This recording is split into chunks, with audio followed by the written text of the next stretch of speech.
नमस्कार दर्शक बंधु आज मु भुवनेश्वर वास्तु विजिट रे अच्छी आ विजिट समय रे आपण पाई गोटे सुंदर टिप्स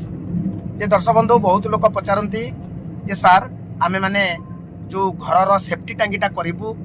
सेटा आमे को अंश रे करूँ बा को जगार करूँ आम घर बा को दिगरे करूँ। दर्शक बंधु आपण घर जो पश्चिम पट रहा आप कंपास पकेबे उत्तर को मुह करके 0 डिग्री कंपास को रखेबे जो लाल कंटा सेठू देखबे आपनकर जोडी देखेबो 270 डिग्री प्लस आपनकर जोडी देखेबो 315 डिग्री। तेणु आपण सही अंश भितर जोटा रहिला आपनकर पश्चिमर मध्यभाग तमाने आपण घरर पश्चिमर मध्यभाग एवं वायु कोण जोटा होची उत्तर पश्चिम कोण एई जो अंश रहिला पश्चिमर मध्यभाग रु वायु कोण भितर आपनकर जो अंश रहिला आपण घरर बाहर तेणु आपण घर बाहर मिनिमम घरटारू आप फुटे 1.5 फुट छाड़ी देकी आप सेफ्टी टाकी पश्चिमर मध्यभाग रु वायु कोण भितर जेकोसी अंश कर पश्चिम पटरे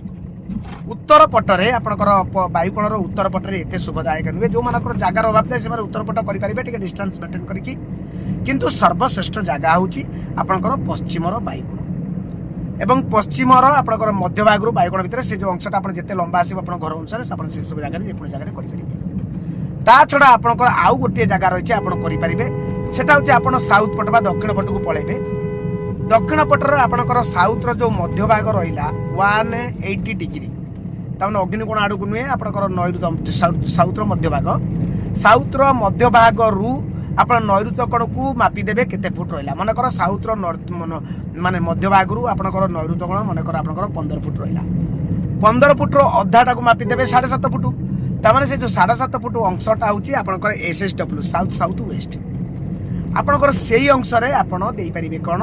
ना आपण दे पारिबे सेफ्टी टांकी दे पारिबे पाइखाना करि पारिबे आपण चाहिले से अंशटा करि पारिबे सेटाई मध्ये आपण पाए बहुत सुविधायक रहइबो। किंतु सेठी टिके कंडीशन आपनकर एया जे घरर कांथ सहित आपण सेफ्टी टांकी कनेक्शन करिवे नै आपण डिस्टेंस मेंटेन करके करिवे